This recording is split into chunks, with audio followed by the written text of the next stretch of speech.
मूर्ति से निकलते ही चुड़ैल वल्लरी ने तांत्रिक को पूरी तरह चीर दिया था।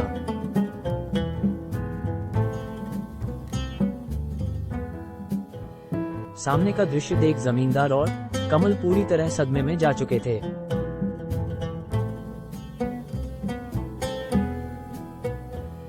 फॉल्स।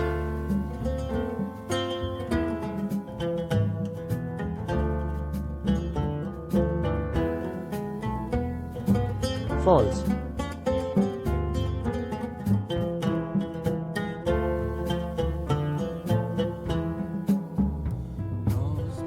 और फिर देखते ही देखते वल्लरी ने जमींदार को अपने पंजों में दबोच कर उठा लिया था।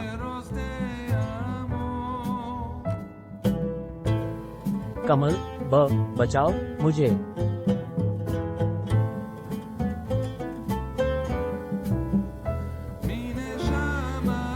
सांवरी परी तरह घटते घटनाक्रम को समझने की कोशिश कर रही थी और इस बीच उसने अपने रूप को वल्लरी के बदल लिया था। रूप में आर।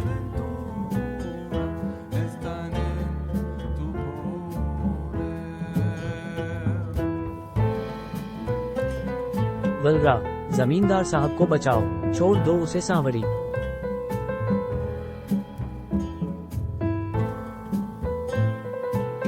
अच्छा, मैं हाँ सांवरी, तो फिर तुम कौन हो?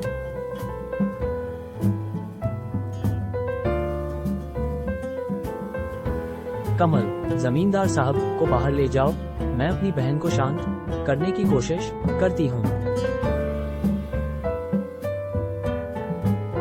01।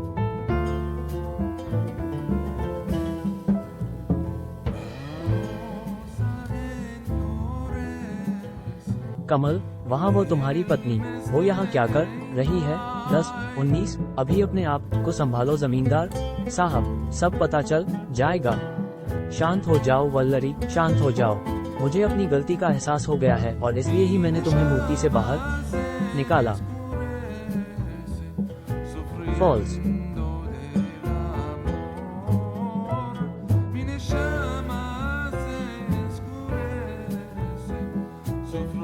बहन वल्लरी, मैंने इस तांत्रिक से सौदा जरूर किया था, पर मुझे नहीं पता था कि वो तुम्हें मूर्ति में कैद कर देगा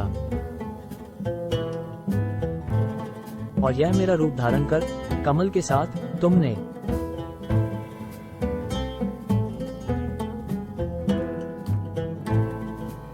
बहन वल्लरी, तुम गलत समझ रही हो। मैंने ऐसा कोई कृत्य नहीं किया है जिससे तुम मुझे भला बुरा कह सको। तुम्हारा कमल तुम्हारा ही है। फॉल्स।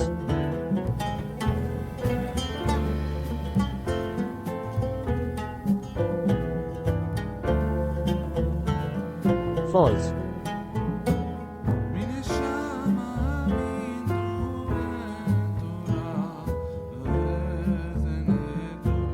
चुड़ैल वल्लरी का गुस्सा अब शांत हो चुका था और वह पूरी तरह अपने वल्लरी के रूप में आ चुकी थी और वही सांवरी भी अपने असली रूप में आ चुकी थी।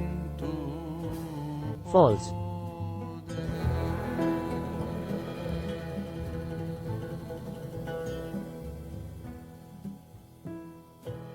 तुमने मुझे धोखा दिया है, फरेब किया है। तुम वल्लरी नहीं बल्कि सांवरी थी जो मेरे साथ इतने दिनों से रह रही थी। 6। मुझे माफ कर दो।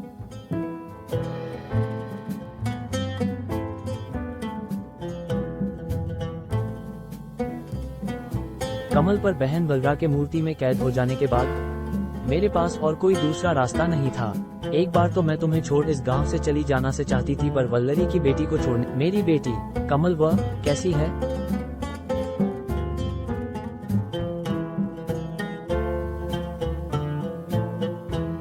वह ठीक है वल्लरी, तुम्हारी इस बहन सांवरी ने उसकी देखभाल एक माँ की तरह की।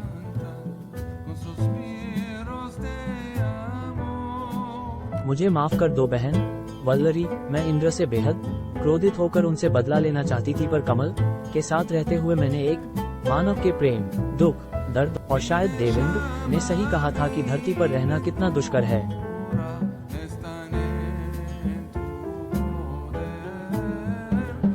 कमल।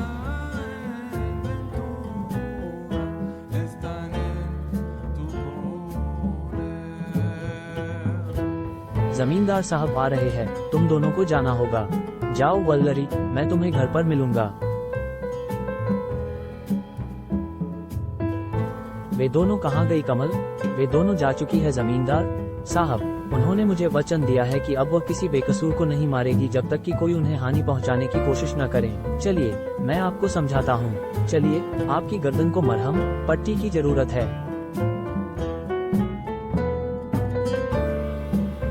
हाँ वो है, और मैं ये भी जानता हूँ कि तुम्हारी पत्नी वल्लरी ही उनमें से एक चुड़ैल है। जमींदार की बात सुनकर कमल जमादार का एक टक देख रहा था।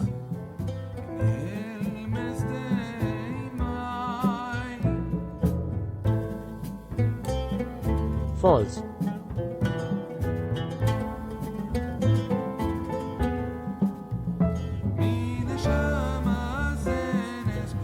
हाँ सही कहा आपने जमींदार साहब, परंतु वह चुड़ैल नहीं बल्कि स्वर्ग की एक देवी है, और यह बात आप भी जानते हैं। तुमने एक चुड़ैल से शादी की है कमल, और तुम अपनी बात को घुमाना चाहते हो।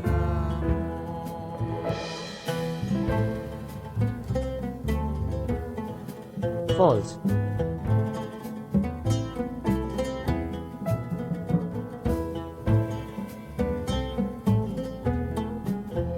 मेरे पास और कोई दूसरा रास्ता नहीं था जमींदार जी। वो स्वर्ग की देवी है और उसे किसी भी तरह से नहीं मारा जा सकता था, और इसलिए मैंने उसे प्रेम से जीतकर काबू में किया। और ये बात आप भी अच्छे से जानते हैं कि उसे कोई तांत्रिक या मनुष्य नहीं मार सकता।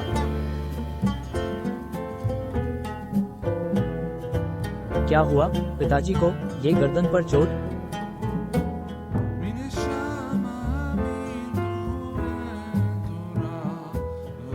अरे कुछ नहीं हुआ है, बस एक छोटा सा एक्सीडेंट हो गया था। तुम जल्दी से एक मेडिकल किट ले आओ। अब आगे क्या होगा कमल? कहीं फिर से गांव पर मौत का सिलसिला शुरू तो नहीं हो जाएगा? DL 0। कमल ने जमींदार को शुरू से अंत तक वल्लरी और सांवरी की पूरी कहानी बता दी थी।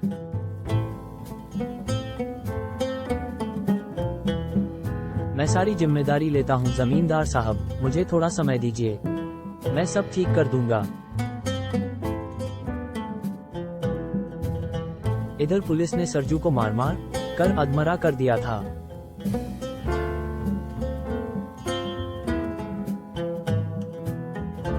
चल बताता है या नहीं, क्यों मारा सरपंच को? आ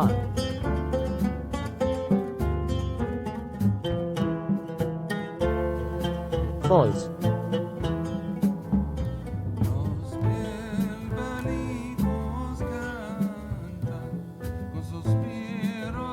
मैं कुछ नहीं जानता इंस्पेक्टर साहब, मैं कुछ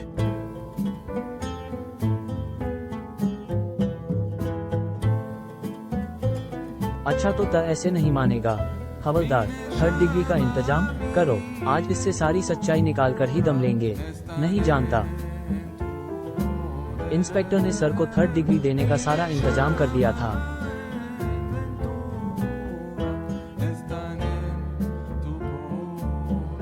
अब भी समय है बच्चे, बोल दे वरना फिर बोलने के काबिल नहीं बचेगा।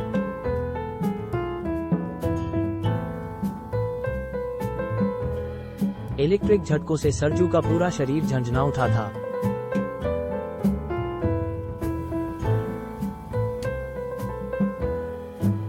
तर तर तर M15।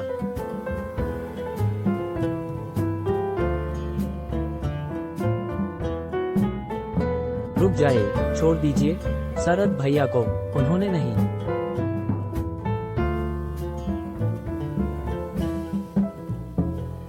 मारा है मेरे पिताजी को। मैं बताती हूँ मेरे पिता को किसने मारा है। 30।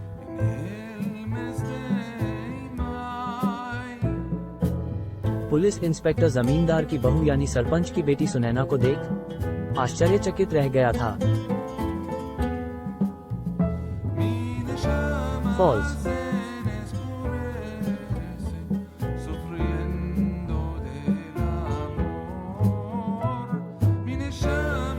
आखिर क्या करने वाली है सुनैना? 2।